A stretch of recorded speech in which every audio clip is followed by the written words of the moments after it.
Yo, what's good? We back at it. It's your boy Sid. We here to follow through with another video. This is the start of the moon through sign series, right? And we're going to start off with the Aries moon placement. So those of you who are born with your moon and Aries natally, basically it should resonate with you, right?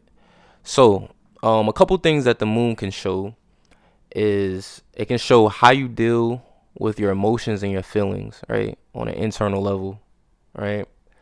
The moon is also going to represent your mother and your relationship with your mother, basically. And if it's not your mother, let's say you didn't grow up with a mother, this can show like the maternal figure, basically, who raised you. This will show the dynamic. It's also going to show where you get emotional fulfillment from, usually by house, and you could say sign, but usually by house, right? And it also will show the moon represents your family life, your home life, and your upbringing, right? So we can see that from the moon placement. And it also shows like your ancestry lineage can be seen by this, right? So let's go a little deeper. We can start off with this placement in terms of how you deal with your emotions and feelings, right? So those of you who have this placement, a lot of times you're going to be the type that you wear your heart in your sleeves, basically, right? Moon through Aries can be very impulsive and direct in terms of how you feel, right? It could be remember, Aries is a very direct energy. So anytime you have your moon coming through this sign, you could be more so direct with how you feel and a bit impulsive, basically. Now, the thing about it is when, let's say, somebody would upset you, right? Upset you maybe emotionally or whatever. You guys could be very direct, like I said, but you aren't usually the type that will hold on to your emotions or how you feel. It could be like grudges or things like that. You won't hold on to it as much as, say, like a water sign moon, like maybe a moon in Cancer or a moon in Pisces, right? So you could get over things a bit more quicker as opposed to these other two placements I just named. And again, you need to look at the aspects to the moon because that would tell more to the story. You can also look at the fourth house, and if you have also any planets in Cancer, this could tell more about all these same placements, like how you deal with your emotions, feelings, mother, upbringing, emotional fulfillment, ancestry, lineage, family, things of that nature. But let's talk about your mother dynamic. Aries is the sign of the warrior, right? It's more of a leader type of energy. So your mother would have had this type of energy. It's more of a masculine type of energy, where she could be like the type to take charge. On the positive side, this is more like a pioneer, right? A go-getter, right? She would have a certain level of like independence about her because Aries likes to do its own thing.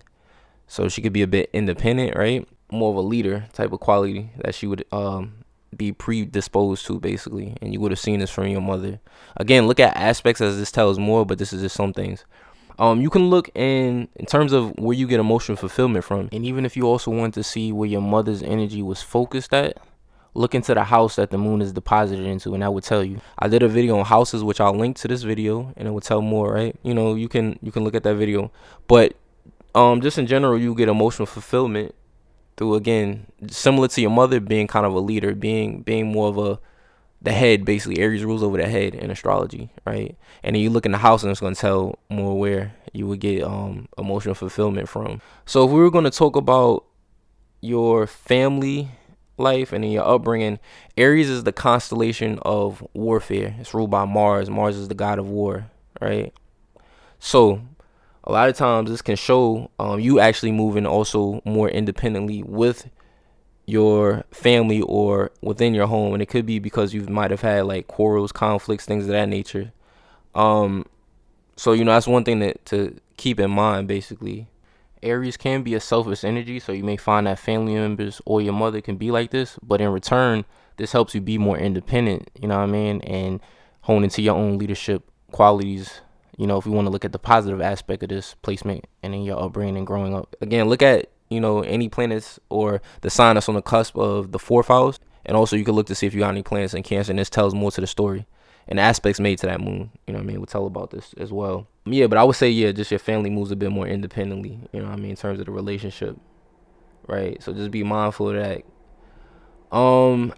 Ancestry lineage, right? You'll see some people with this placement. It does vary, but these could be ancestors, you know, that were very much competitive, people into sports.